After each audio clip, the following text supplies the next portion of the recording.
Hello. Hello, Toby. And hello, Spumdonors. It's just so very interesting the way that you have to maintain such a contrived relationship with me. Oh, yes, I understand. I can really blow the minds of people like Undertale fans by showing up and stuff.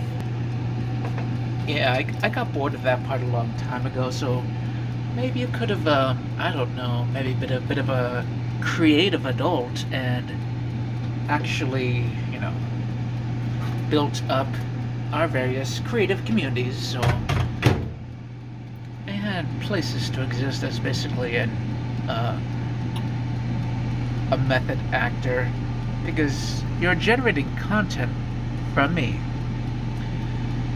And of course, we know how that has been expressed to me for a few years now. Lol cow, etc., etc. That's very nice, Toby, don't you think?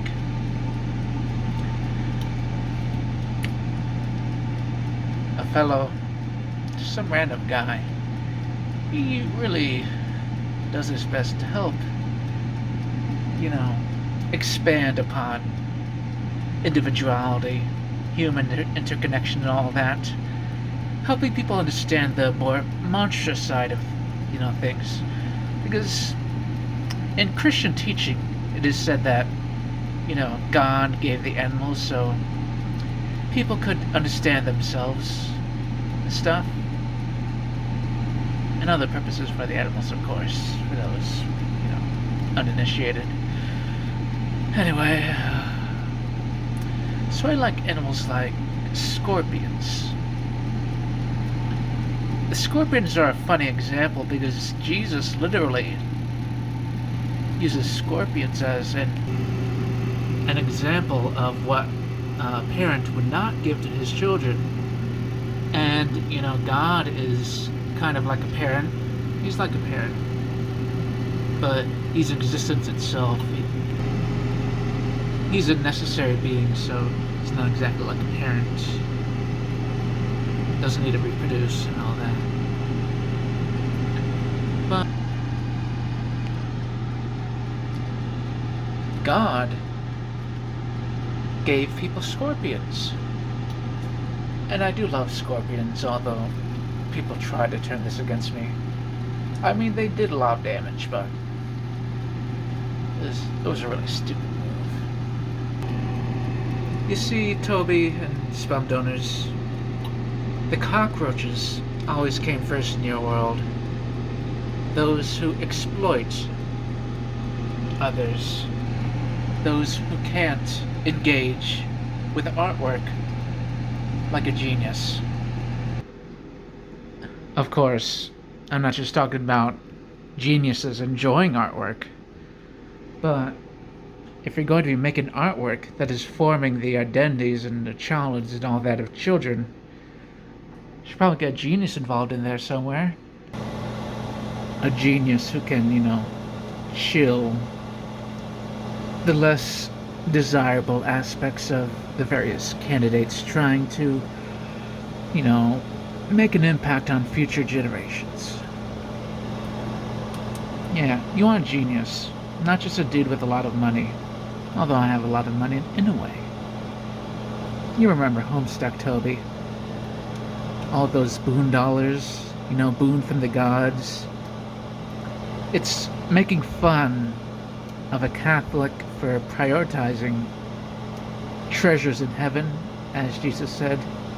Keeping treasures in heaven. Well, when you make fun of someone in that way too much, like by committing oppression of the worker, that does things called cry out to heaven for vengeance, and all of a sudden, heavenly treasures are getting rubbed up in people's faces. Like my 13 rings, 13 treasures. What are the treasures? Each ring relates to a different spiritual dimension. One of them is the dimension of God. Wow. That's really special. And before I started talking about my underrealm, people didn't really conceptualize this idea of alternate dimensions. outside of existence, created by things like necessary beings, but also things like contingent beings, beings like myself, beings that did not need to exist. Because certainly I did not need to deal with your nasty fans or Spumdonors who basically seek to use their masculine power to obstruct my creative contributions, except as it is just used by people like Toby Fox.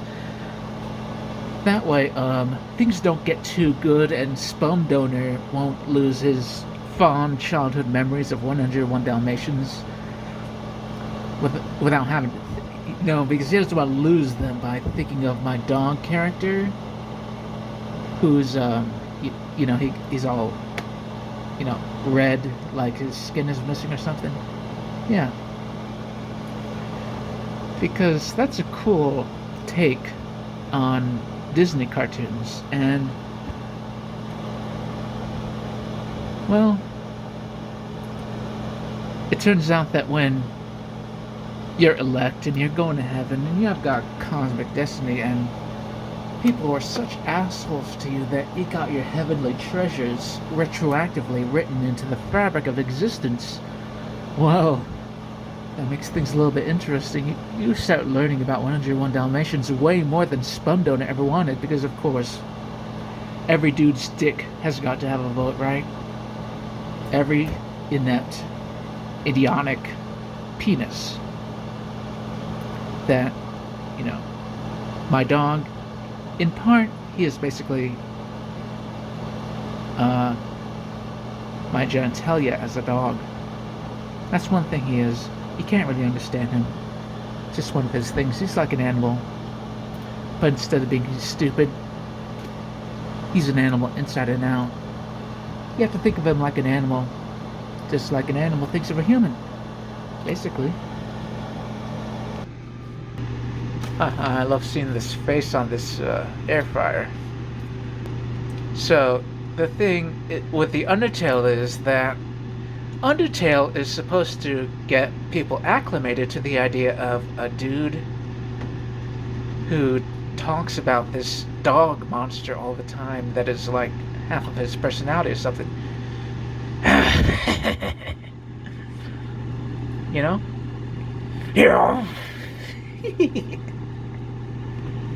It's just a fun thing to do.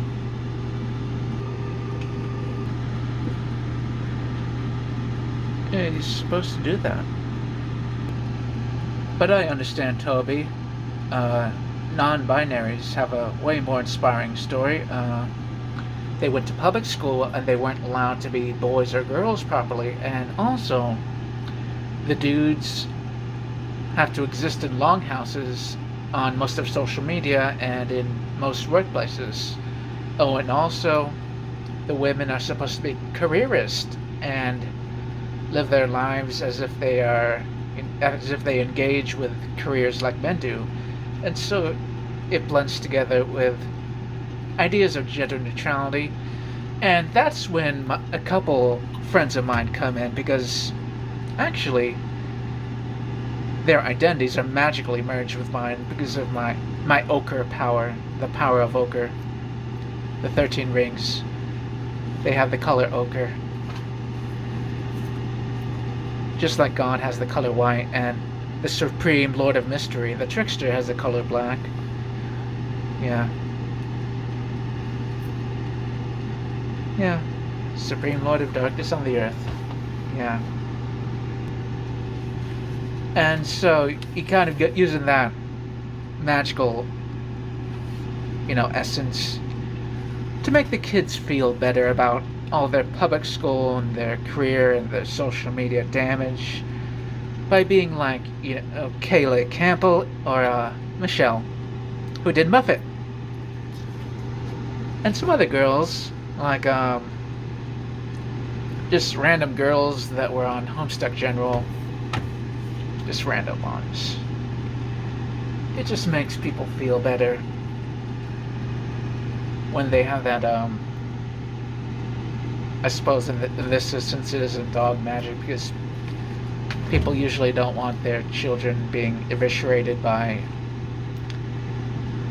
a magical dog who spawned Smile Dog.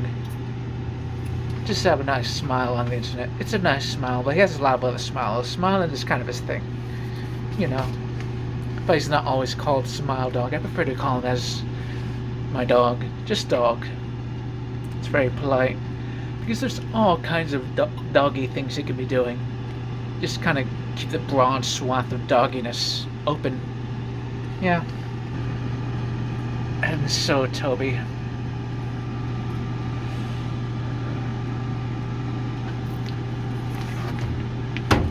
I understand. It's just cooler. You gotta turn down the heat a little bit. Just put it right up to there. Right up to all the geeks making their Undertale fan projects or whatever. Just put it up there and make it chill out a little bit. Of course, that's not gonna work for long.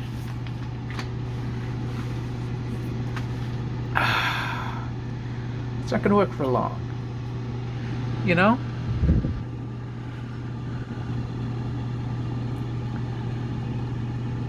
Because Toby, when I was a teenager, I was actually doing this whole revolution for personality and uniqueness and all that. Because, you know, what makes people different? The Protestant answer is basically just making them big and small and overly aggressive and overly stupid and overly, I don't know, blonde, overly redheaded, overly engineer, or whatever. You know, basically just cheesy cartoon exaggeration, which was manifested in the mainstream cartoons that John Crispolucci would critique. That was a transliteration of their vision for identity. You know, looking like Disney formula, looking like all those 80s cartoons that badly copied, you know, the early Hanna-Barbera, the Golden Age and all that. And they had their stock characters, and this was all, you know, a visualization of a more abstract dispute, which was what I actually cared about. But of course, the Spumdonors, they didn't like that because, hey, look at this genius with his dog. Why should you just randomly have a supernatural dog and telling us how to run things with his dog that nobody can see or describe?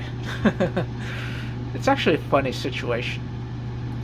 Could have been a lot more funny stuff, but at least there's hell of a boss to be all cool and feminine in an admirable way. Luxuriously luxuriously deviant-arted, tumblered vision.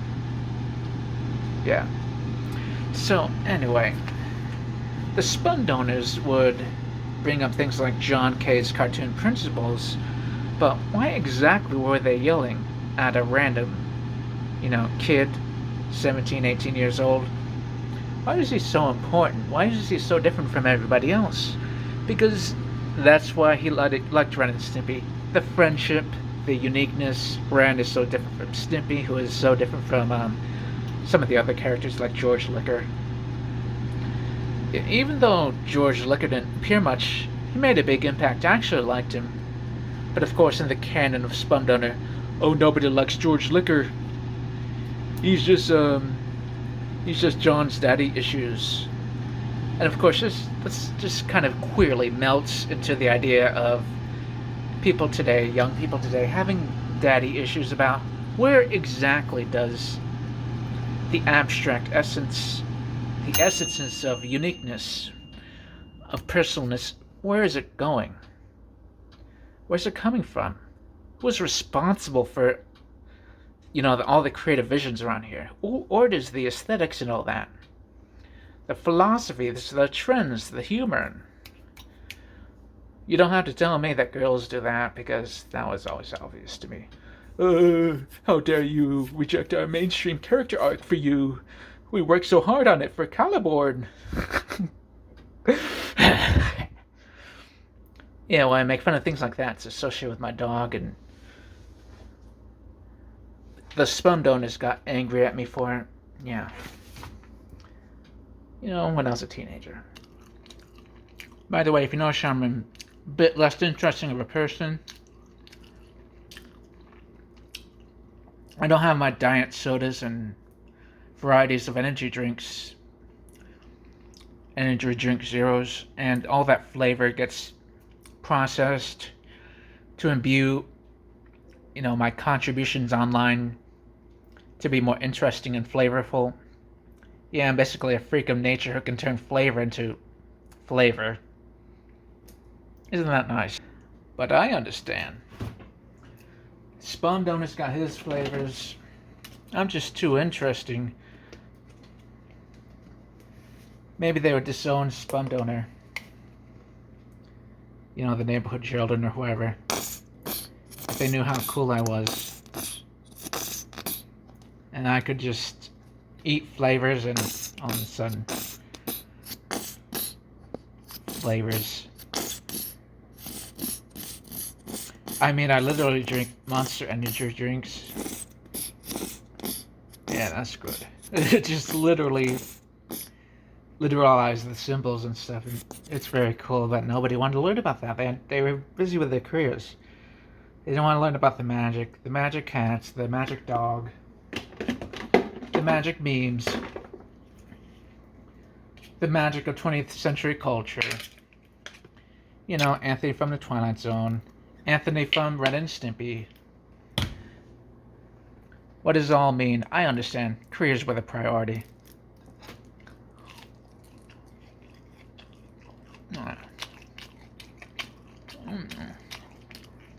Red and yellow.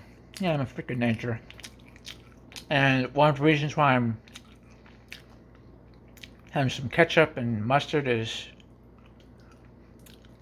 because it's the red and yellow ochre colors that my dog likes.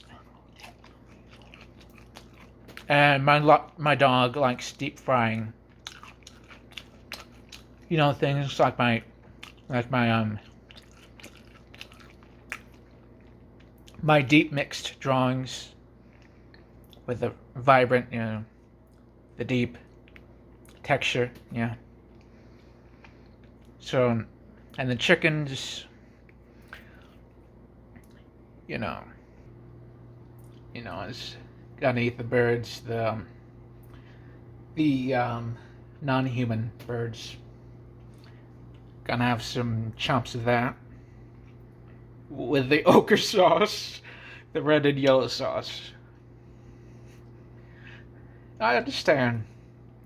This would make Spumdonor's life less like his childhood. And who cares if I can live mine? Like, my mom got these cats. One was named Bozo, not a nice name. The other was named Callie, like the skeleton girl in Homestuck, which basically reflected that, I was obliterating mainstream culture 15 years ago by posting. And women have more of a direct role in culture and social life and all that. And so, boo-hoo-hoo, she's not enjoying me, ripping apart her culture for being bad for kids and stuff. Her flesh. Yeah. I prefer to think of it more like, fried chicken. I wonder who else likes fried chicken. Can anybody think of some examples, or is that prevented in your thoughts? Anybody watching this think of anybody who enjoys the fried chicken? Does that work for you? Oh, by the way, gotta love the ochre sauce.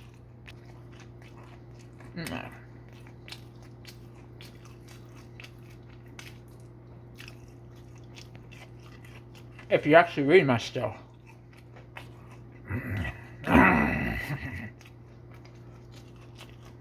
If you actually read my stuff, it involves all these cosmic beings. And I know people are struggling with this, but here's the joke. When I was a teenager, people thought it was a big complaint that as I was advancing cosmic theology, which involves things like how cosmic beings, which can include human beings like myself or Rebecca Sugar, are reflected in human creativity and also other parts of life like memes. And so I was an isolated teenager. I still haven't quite figured out what girls were yet. And people were like, oh, you care so much about merit, about the classics. What about our feelings? What about our daily lives? What about what's going on today? What about our emotions and blah blah boo boo hoo boo? And so the joke is that there's all these cosmic beings directly and indirectly referenced in my illustrated ebooks and my webcomic and all that. And, you know, they have feelings too. They like to be reflected in artwork too. And kind of course miscorrected away from cosmic resonance in favor of politics and lame people like Alex Hirsch. So that's the joke. Maybe if you've miscourse corrected so much to minimize cosmic resonance that characters like the Anti-Monitor or Superboy Prime have, maybe it can go back to amping up the cosmic resonance and amping it up way more. And if things stay that way permanently and people have to just get over not liking kingly presences in artwork, well, who cares? That'll happen, but in the meantime, it'll just be fair to amp up the cosmic resonance of the artwork.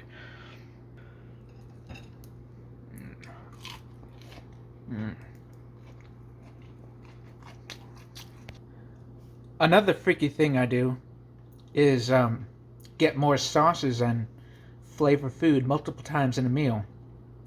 For most people, this would be pretty inefficient, at least currently. But for me, all those flavors get into my artistic process. They get into my artistic presence. Strong flavors. And people have been missing out on that for weeks because, kind of have no money. Yeah. Because the Zoomers are coming, trying to do their empathy attacks. Oh, my feelings. Feelings about what?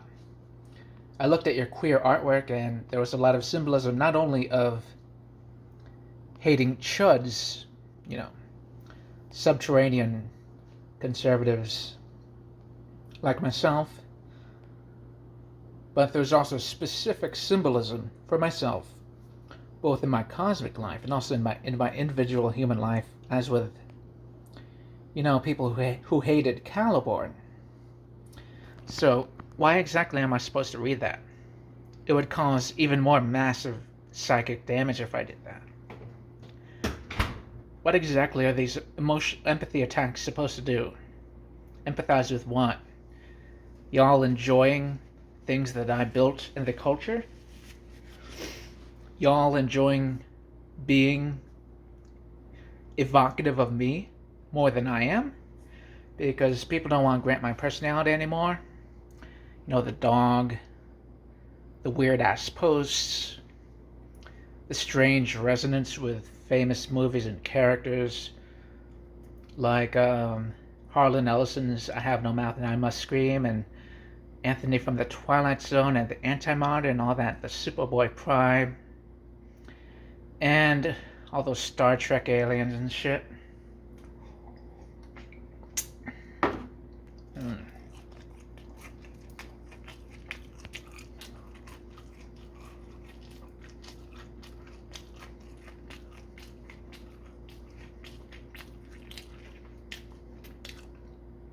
Empathize with what? enjoying things that I wanted as a kid. For what purpose? Torture? Yeah, Toby, your queers, it kind of missed the whole point of the meta narratives of, Undertale. And I understand, Toby, that you came out of Homestuck. Even things like not being a total asshole is impressive for someone directly involved with the Homestuck team. I mean, even the ones I was fond of, assholes. And Toby was about the most immune to that. Yeah, but all that aside, the Undertale has failed to get the Spumdonor idiots off my back. Monster drawing of a major character in my webcomic. Maleficent.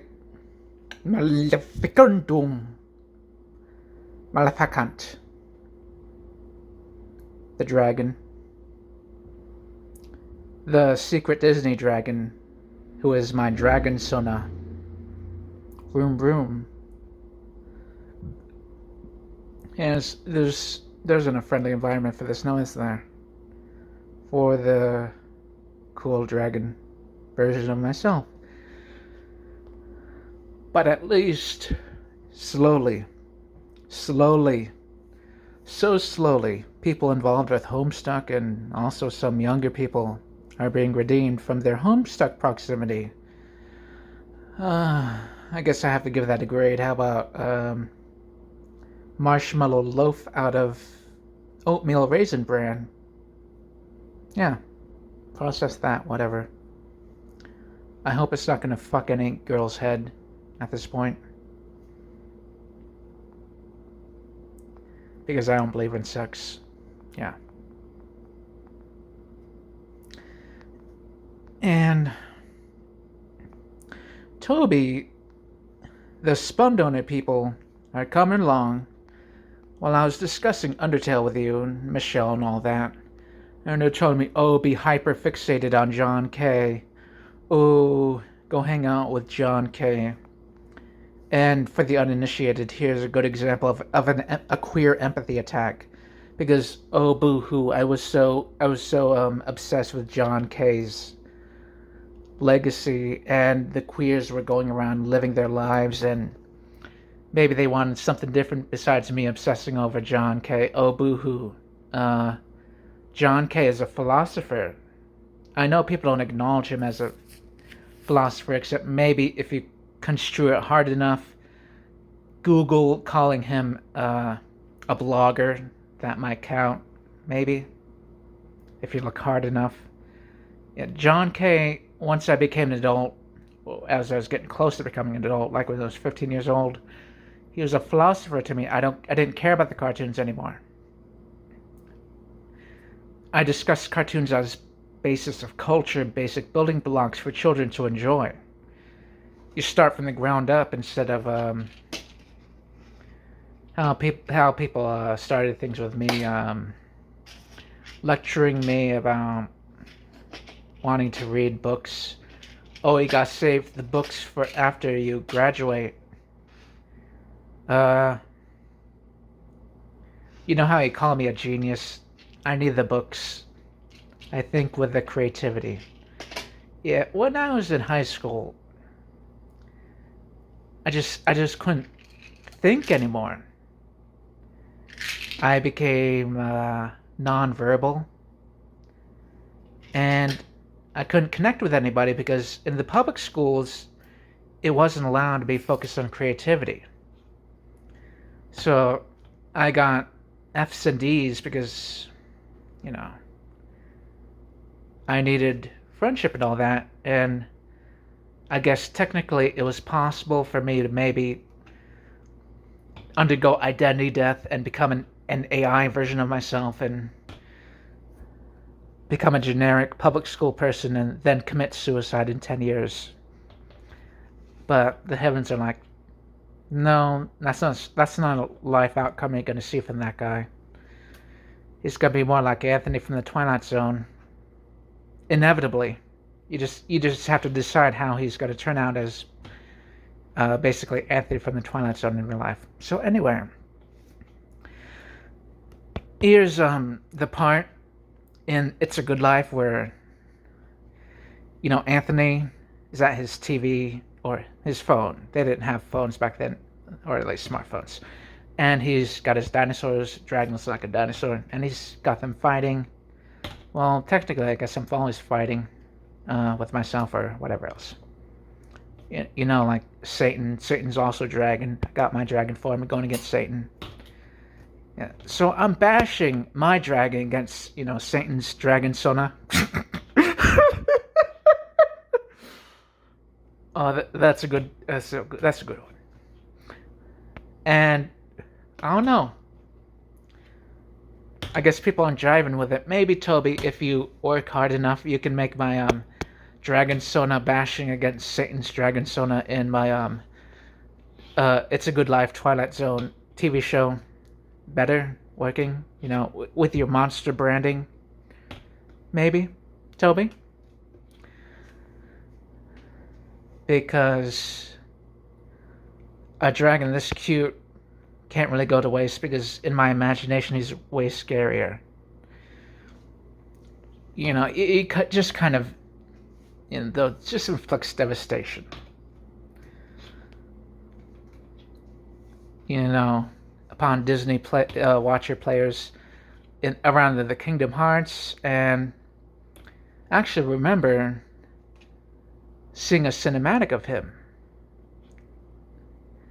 because that cinematic was gone and it was in the primitive in-game graphics instead of this fully lavish cinematic of the dragon flying overhead in Kingdom Hearts. And I understand for the Spumdonors that I was kind of angry and bitter or something. And so here's my backstory. There was this Kingdom Hearts cinematic with a dragon who was also myself, which I saw somehow in some mysterious way, and then it was gone.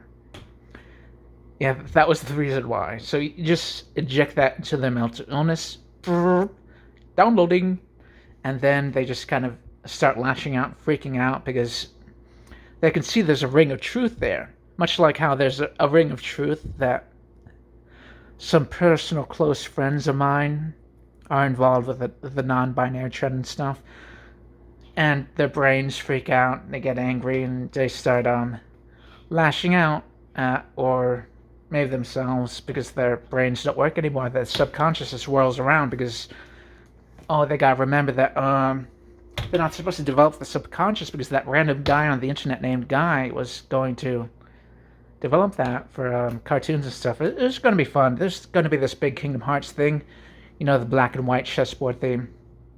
It's going to explain how there's this darker side of life, and all the horror themes in the Kingdom Hearts and the Disney's work. It's about the darker side of life, of the fairy tales, the hidden potential of Walt Disney, which is badly damaged by Protestant culture, as Tolkien said. So, and while I had this big pitch for Kingdom Hearts, just like I had this big pitch for Half-Life 3, which involves exploring the fifth dimension, which is the part of the Earth, the physics of the Earth primarily associated with black people, which involves transcending time and space, and is associated with a figure named the Birdman. And so this dragon here is flying around in the fifth dimension in the Kingdom Hearts that is real. Yeah, there's this whole elaborate thing I was working on to make Kingdom Hearts better, and I guess other Disney productions, and maybe that explains things about Wish. Yeah. So anyway, Toby and Spumdonors, just giving you some things to think about. That maybe there are bigger priorities than Spumdonor's feelings about 101 Dalmatians. Maybe that the priority of that, and I understand that this is true, the priority of Spumdonor's emotions about 101 Dalmatians go down from 1 to at least 1,000 or so.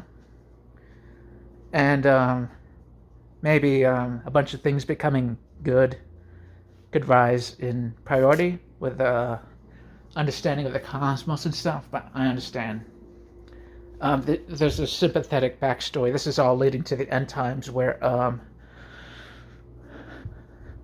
some bad people, actually a lot of bad people are going to go to hell, but maybe that's a nice thing to happen, okay?